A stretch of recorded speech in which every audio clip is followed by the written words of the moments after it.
Bienvenidos a este nuevo episodio. En el día de hoy vamos a reflexionar sobre el capítulo 21 de Proverbios, donde vamos a ver varios aspectos, algunos de ellos que ya los hemos visto anteriormente en los capítulos anteriores.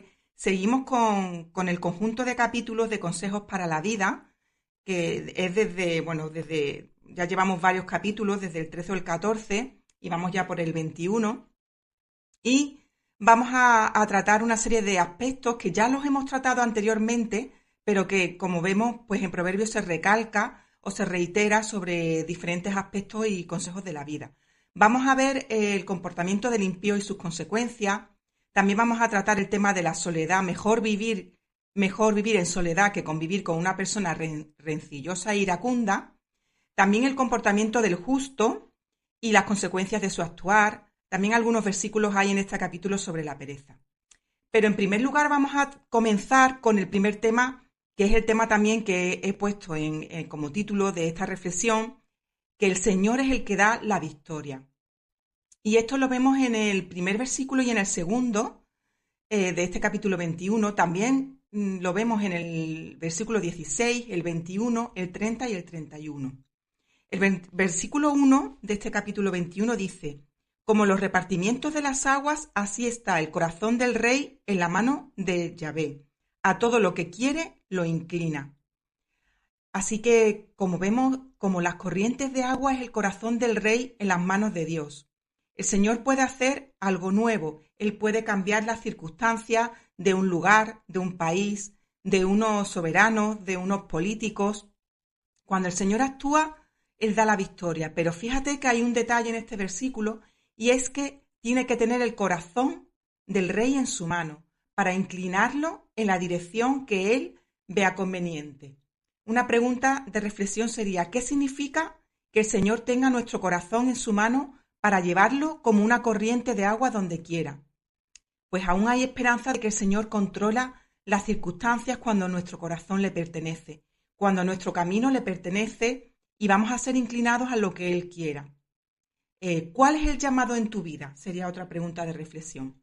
No sé si has escuchado alguna vez, pues es que mi llamado es esta profesión, o es llevar el evangelio a tal país o a tal ciudad. Pues esta pregunta de cuál es el llamado en tu vida, la quiero conectar con el siguiente versículo, el versículo 2, que dice así: todo camino del hombre es recto en su propia opinión, pero Yahvé pesa los corazones. El Señor pesa los corazones. Así que cualquier camino del hombre es correcto ante los ojos del hombre, pero es el Señor el que va a pesar los corazones. ¿Y qué significa esto? ¿Qué significa que Dios pesa los corazones? Vamos a leer un pasaje que está en Lucas 16:15 y dice: vosotros sois los que os justificáis a vosotros mismos ante los hombres, pero Dios conoce vuestros corazones, porque lo que entre los hombres es de alta estima, abominable es delante de Dios. Así que el Señor conoce nuestro corazón, lo sondea, lo investiga y por eso nos prueba para conocer las intenciones del corazón. Y ahí está nuestro valor delante de Dios también, en nuestro corazón. ¿Para quién hacemos las cosas y por qué? Él te va a dar la victoria cuando tu corazón le pertenece, porque lo va a dirigir a donde Él quiera, como dice este primer versículo. Podrías decirme: es que, Eva, yo no soy tan valiente como para hacer eso, para dejar mi corazón en sus manos, porque hay áreas en mi corazón que me pertenecen a mí y que yo no puedo abrir la puerta y no quiero dárselas a Dios. Pero la conclusión es, lo que dice este versículo es que Dios te va a dar la victoria si tú le das tu corazón. El versículo 16 dice de este capítulo: el hombre que se aparta del camino de la sabiduría vendrá a parar en la compañía de los muertos. Así que el hombre que se aparta del camino de la comprensión pasará a la congregación de las sombras, a la muerte. Dice Ezequiel 18:24: pero si el justo se aparta de su justicia y comete iniquidad, actuando conforme a todas las abominaciones que comete el impío, vivirá. Ninguna de las obras justas que ha hecho le serán recordadas, por la infidelidad que ha cometido y el pecado que ha cometido. Por ellos morirá. Y primera de Juan 2:19 dice también: salieron de nosotros, pero en realidad no eran de nosotros, porque si hubieran sido de nosotros, habrían permanecido con nosotros. Pero salieron a fin de que se manifestara que no todos son de nosotros. Este pasaje es fuerte, ¿eh? Para que el Señor nos dé la victoria, no podemos alejarnos de la sabiduría, del camino de justicia. El que no entrega su corazón al Señor, el que conoce el Evangelio, pero no se entrega verdaderamente, aquí dice que la consecuencia es muerte. Has estado, pero no eras. Te faltaba autenticidad, entrega auténtica, genuinidad. Y esto es duro, porque quien ha conocido la verdad y la aborrece, ¿qué más queda por hacer aparte de orar por esa persona? ¿Mm? No queda mucho más, ¿no?, que orar por esa persona. Siguiendo esta línea, el versículo 21 de este capítulo dice: el que sigue la justicia y la misericordia hallará la vida, la justicia y la honra. Así que el que va detrás de la justicia y la misericordia halla vida, prosperidad y honra. Una manera de obtener victoria es hallar honra, prosperidad, y como condicionante a esto es buscar la justicia y la misericordia. Y me llama la atención en este versículo esa conexión que hay, esa relación entre la justicia y la misericordia. ¿Habías reflexionado sobre esto? ¿Cómo la justicia y la misericordia se relacionan y van de la mano también? Dios manifiesta su misericordia con justicia y a través de la justicia. Somos perdonados por su misericordia, pero es necesario la obra de Cristo para que seamos justificados. Nosotros también tenemos que practicar entonces la misericordia sin dejar de lado la justicia. Van de la mano las dos, deben de ir de la mano. Los versículos 30 y 31 dicen: no hay sabiduría ni inteligencia ni consejo contra Yahvé. El caballo se alista para el día de la batalla, mas Yahvé es el que da la victoria. El Señor es el que da la victoria. Hay de quien contiende con el Señor. Dice el versículo 30 que no hay sabiduría ni consejo contra el Señor. Nadie puede contradecirle, y si lo hace, no va a salir bien. Si alguien quiere ir contra Dios contradiciéndole y con su sabiduría y su inteligencia, pero yendo en contra de Dios, no le va a salir bien. Y el versículo 31 dice que por mucho que nos preparemos, la victoria le pertenece ¿a quién? A Dios. Una pregunta: ¿quién quiere ser victorioso a través de Cristo? Nos preparamos para todo en la vida. Ahora está este término o este concepto que se llama coaching, y hay coaching para todo, ¿verdad? Hay entrenamiento para todo hoy en día, para todos los aspectos: preparadores físicos, intelectuales, de desarrollo personal, ¿no?, psicólogos. El entrenamiento y el conocimiento y la ciencia ha avanzado en todos los aspectos, pero la victoria que anhelamos es la que el Señor nos da, la puerta que Él te abre en un momento determinado, la enfermedad que te sana, que es sanada por Él, el conflicto que tienes pero que dejas en sus manos. Así que, como dice la canción, no sé si la canción que dice la victoria está en Jesús, solo tienes que saber que mayor es Él que el enemigo, que aunque pases por pruebas, cuando el mundo se destruya, el Señor te ayudará, te dará alguna salida para poder soportar y te dará su mano amiga. Una canción muy antigua que nos recuerda que la victoria está en el Señor. Y fijaos en este versículo 31 que dice: el caballo se alista para el día de la batalla. Investigando sobre cómo se prepara un caballo para la batalla, pues he visto que tiene una preparación muy fuerte y muy dura. No solamente en dieta y en ejercicios físicos, sino al caballo también lo hay que preparar mentalmente. Fuerza mental también para poder superar la batalla. Dice el Salmo 20, el versículo 7: algunos confían en carros y otros en caballos, mas nosotros en el nombre del Señor, nuestro Dios, confiaremos. Podemos poner la confianza en muchas cosas, ¿verdad? En el dinero, en un influencer incluso, o en una persona, en alguien de la iglesia incluso, en nuestra carrera profesional, en las redes sociales también hay, o en nuestras posibilidades o talentos. Pero la auténtica verdad y la auténtica victoria que dice este versículo 31 es que la auténtica victoria está en confiar en Dios para todo en nuestra vida. La confianza en el nombre del Señor es la que te dará la vida. Y esto es muy interesante porque esto implica que dejamos de luchar. Hoy todo el mundo lucha en este sistema en el que estamos y dejar de luchar internamente es un lujo, la verdad. ¿No veis que hay lucha interna, eh, conflictos no solamente entre las personas, sino también conflictos internos y lucha interna con lo que nos rodea, con sentimientos, con emociones? Así que dejar de luchar internamente es un lujo y eso significa confiar en Dios. Somos victoriosos cuando dejamos de luchar en el sentido de ganar con nuestras propias fuerzas. ¿Y esto pues qué trae? Trae descanso, alivio, la confianza en Él te da paz porque dejas de luchar por tus propias fuerzas y incluso en nuestra lucha interna también descansamos y cuando descansamos en nuestra lucha interna y confiamos en Dios, pues dejamos de luchar. ¿Mm? Descansamos en ese reposo y en esa confianza en Él. Bueno, paso a otro bloque y es el comportamiento del impío y las consecuencias del comportamiento del impío, que se encuentran en los versículos 4, 7, 8, 10, 12, 24, 27 y 29. Hay bastantes versículos en este capítulo que hablan sobre el impío, su actuar y sus consecuencias. Y en primer lugar dice que el comportamiento del impío le lleva al pecado, le lleva a pecar, evidentemente. Y el canal de ello es la soberbia y la altanería, la altivez de ojos y el orgullo de corazón. Un corazón entregado a Dios es un corazón humilde, no es un corazón orgulloso. Y ya el Señor, si tú le entregas tu corazón a Él se va a encargar de quitarte el orgullo. Él se va a encargar de que tengas un corazón humilde. La obra la va a hacer Él, si tú le entregas tu corazón.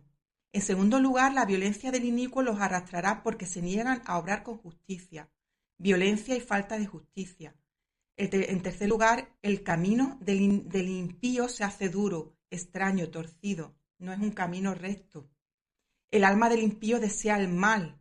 La vida del impío también es considerada por el justo. Le sirve de enseñanza, de advertencia para no actuar así. El justo medita y reflexiona sobre la vida del impío. Y fíjate que en el versículo donde habla de esto, eh, dice que, aquí en este capítulo, dice que la familia, hasta la familia y la casa del impío, va a ser trastornada por el mal. ¿eh?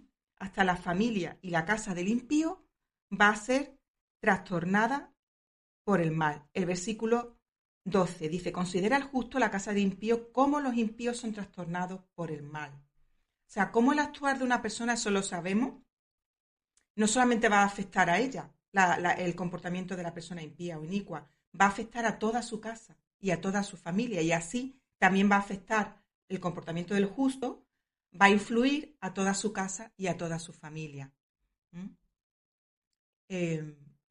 Otro punto del comportamiento del impío es que el hombre arrogante y altanero, llamado también burlador o mofador, en el versículo 24 lo vemos, oprime a los demás con su soberbia. Burla, mofa, opresión. ¿Quién quiere convivir con alguien así? Obra en la insolencia, en el descaro, en su presunción. El sacrificio del impío también es abominación para Dios, y más cuando está hecho con maldad. Es interesante en el versículo 27 la unión que aparece de la palabra sacrificio realizada con maldad. Lo voy a leer.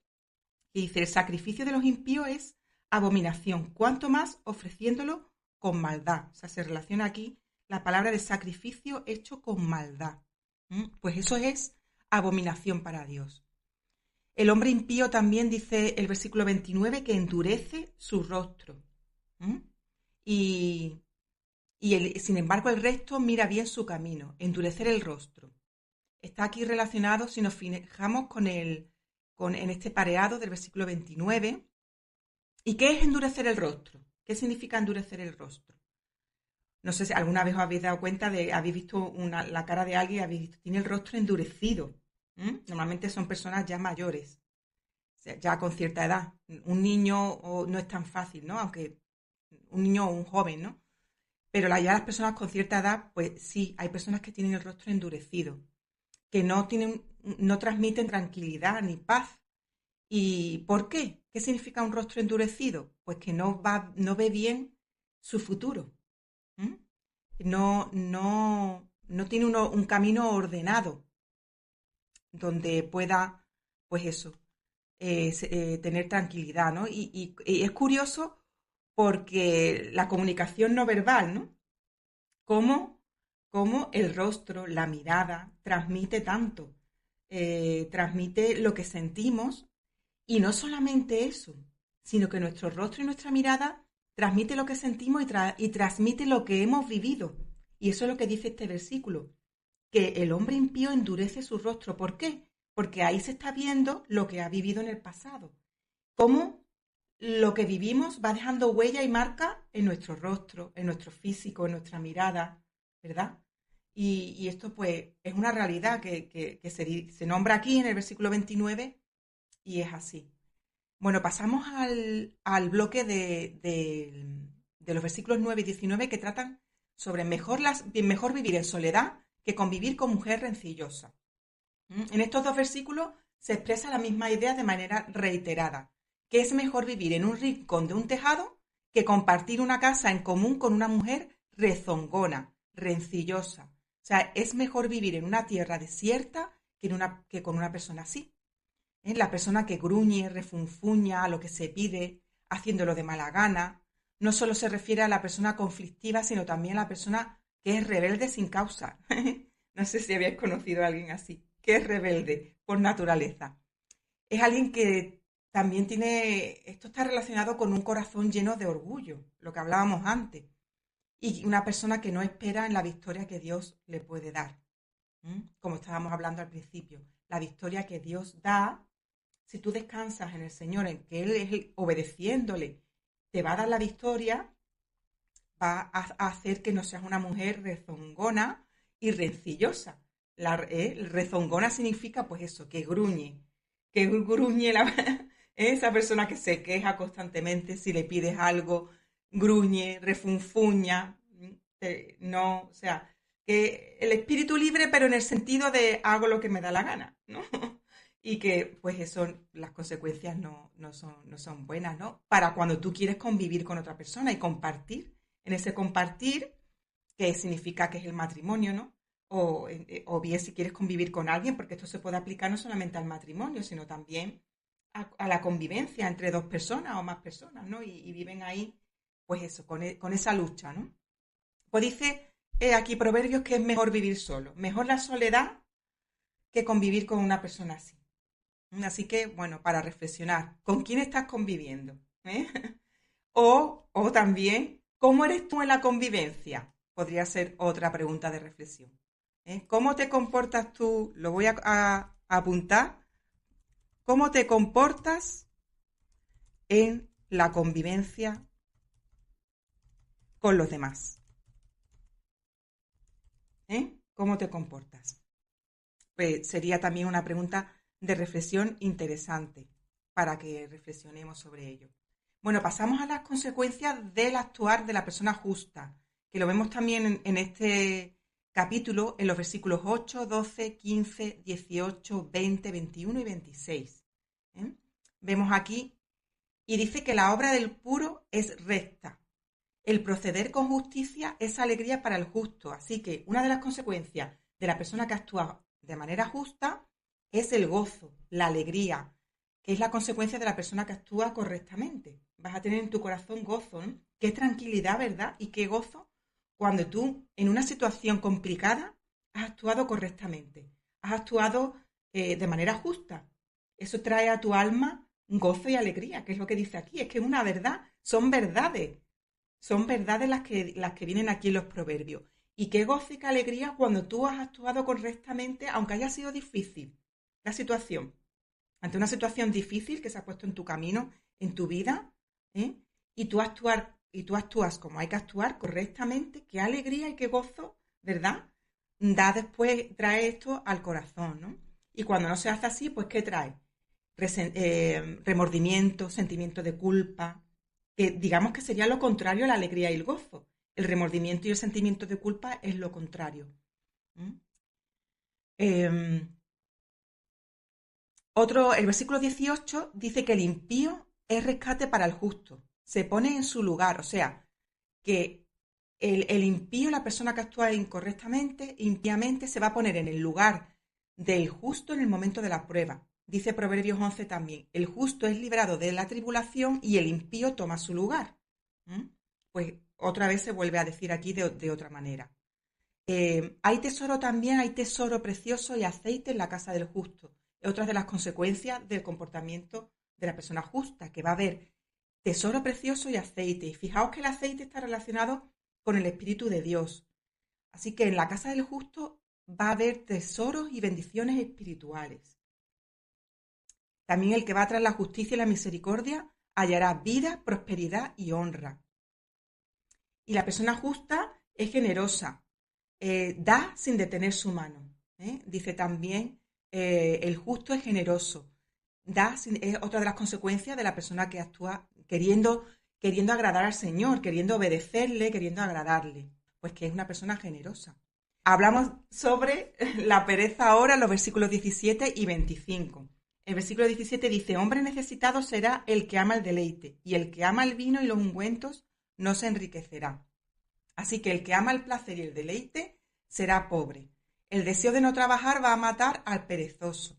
Se relaciona la pereza aquí con el deseo. Así que habrá que controlar la voluntad y el deseo de la persona perezosa para que se motive a trabajar.